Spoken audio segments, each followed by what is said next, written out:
थरे जड़े गुरु निज शिष्य मान किछि शिक्षा देउथिले।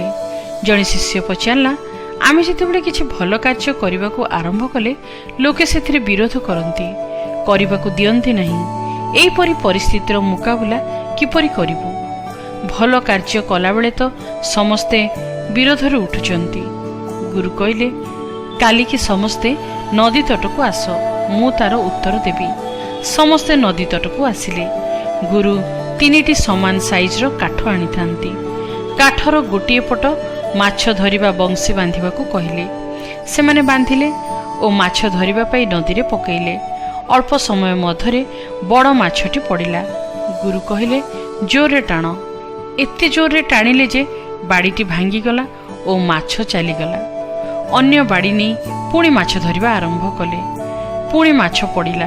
एथर गुरु कहले, जोरे टाणिबो नहीं। एते धीरे धरिले जे माछ बाड़ी को नहीं पानी भीतर को चलीगला। तृतीय बाड़ीटी नहीं पुणी बंशी पकाइले। आहुरी गोटे बड़ माछ पड़िला।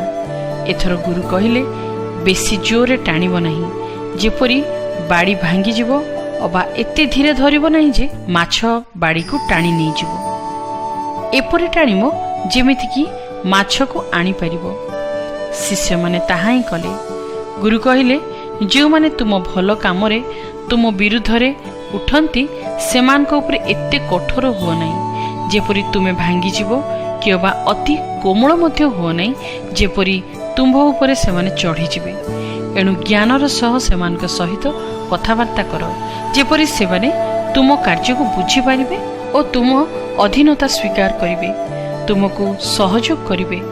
एणु ईश्वर तांको वाक्य बाइबल रे ए कथा कहंती, तुम मानक वाक्य सर्वदा मनोहर हो, पुणी लवण रे अनुग्रहयुक्त हो, जेपरी काहाको किपरि उत्तर देबाकू हुए ताहा जानी पारो।